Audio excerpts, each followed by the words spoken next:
Hey, everybody, and welcome once again to Nose in the Book, a Bible reading commentary with me, your host, Pastor Justin Van Reed. So great to have you with me for the next few minutes as we take a look at four more chapters from the Word of God today.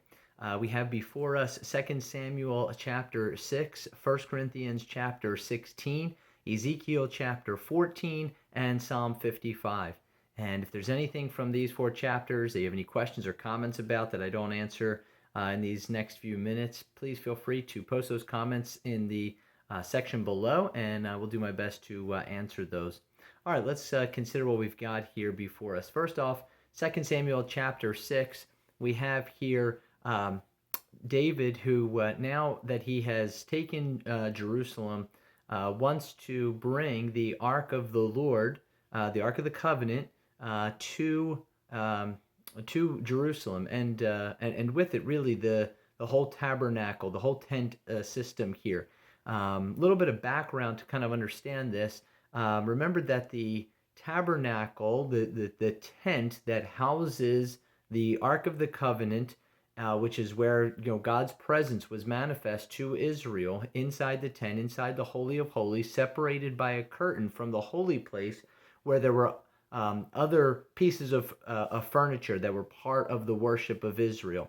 Um, the bread of the presence, for example, and the candlestick, all inside there. So these things, they were brought into the land with Joshua, um, and so now they're being taken finally to Jerusalem. And so David wants to, and this I think was God's plan all along. In the law of Moses, you would often hear of the place where his name, where he's that he would place his name. God keeps saying that, and now we come to find that it's Jerusalem that is the chosen city. And so anyway, here's David, and he uh, plans to move the ark on a cart rather than it being carried by the priests. Right, it had poles going alongside of the ark, and the priests were to carry it. Instead, it gets put on this cart here, and it's unstable because these oxen are walking along with it, carrying the cart,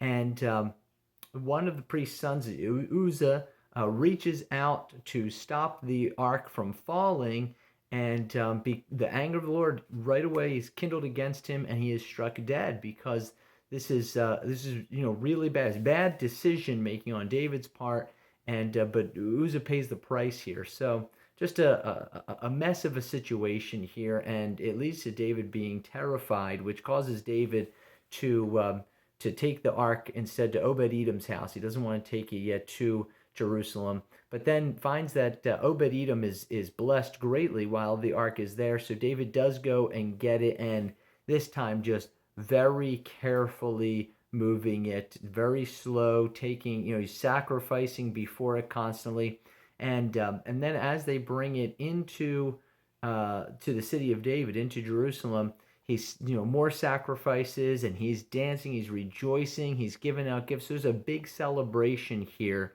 as really the Lord, the picture of the Lord entering the city of God here, Jerusalem. So it's just a really pivotal chapter, and certainly much more to come as far as pivotal chapters go in 2 Samuel. But so here's David moving the ark to Jerusalem, to the city of David, but still just dwells in a tent. The temple, more permanent structure, is not going to be built until the days of Solomon, David's son. All right, we then come to 1 Corinthians chapter 16, and this is the final chapter here, concluding 1 Corinthians. And Paul here starts by talking about his collection. Now, he's been taking a collection from a number of cities. This is for the believers in Jerusalem, for the church in Jerusalem, encountering a hard time, financial hardship. And so he's been going to these churches as he's been visiting with them, and taking up a collection for Jerusalem. And he plans on delivering it himself. Now, uh, here he gives us a great principle here. He tells the Corinthians to put aside the money in advance, not to take the collection when Paul shows up, but rather each week to put something aside, right? So to plan ahead for this offering, if you will. And so that's what Paul instructs them to do. And then he tells them that he desires to visit them, to come and see them, if God wills. It's another important principle here that Paul is not presumptuous to say, here's what's going to happen. I'm going to go here. I'm going to do this. But he says, here's what I want to do. Here's what I'm thinking of doing. Here's what I'd like to do. Here's my plan. But it's all perhaps. It's all if God wills. And that's really how we should, see our plans. Because if we hold to our plans too tightly, too firmly, and say, this is what must be, then when God has another plan in mind and things don't work out how we had planned for them to, how we had hoped for them to, then we can become very frustrated, can become even angry, and become upset with the Lord because he's not meeting our demands and our plans. But really, God knows best, and we should always submit our plans, our will, our desire to his will, to his plans.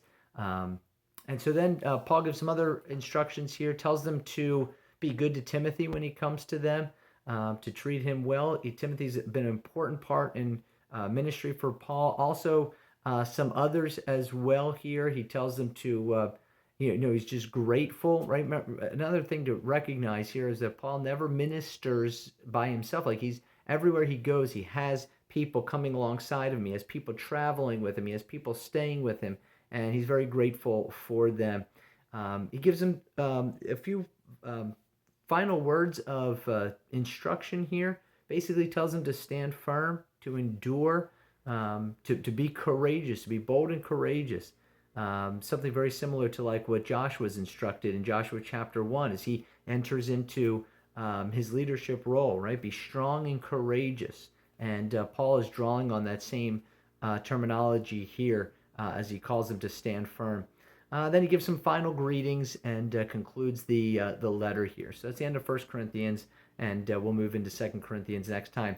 All right, next up we have back in Ezekiel, we're up to chapter 14, and here the Lord tells Ezekiel, talks about how the people in Jerusalem have idols in their hearts, right? And this is really the root of all idolatry. It's not just a matter of having physical statues like a lot of time we think of idols, even though often God will talk about those as well, and the people certainly had those.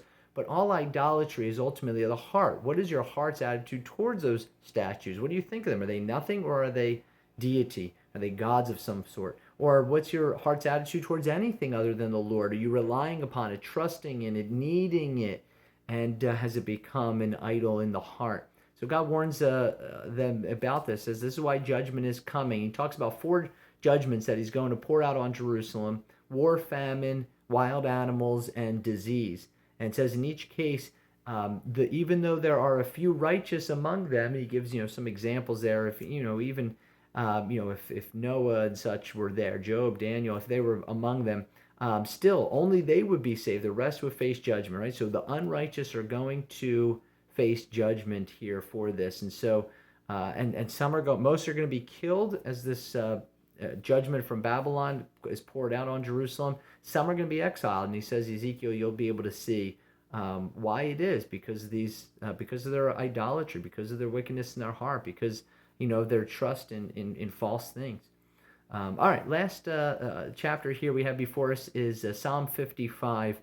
And this is a prayer, really a cry from the heart here, asking the Lord to help, to answer the prayer, because the psalmist is under the attack from his enemies, and he describes here, in detail the way that he's just being relentlessly attacked here from his enemies. And he says it's not those who are normally you would just think of as enemies, people that hate him or against him, but he says these are people who were his friends, people who were close to him, have now become his enemies. But he's very confident here in the Lord, and talks about how God certainly does hear him, and then uses this as instruction to others to say God will help as well. God will answer you. God will, God is always good to those who are his, to the righteous, but God is always against the unrighteous. And so there's great confidence here in coming to the Lord when you're faced with any kind of adversity, knowing that if the Lord is on our side, then we have nothing to fear. We can trust in him.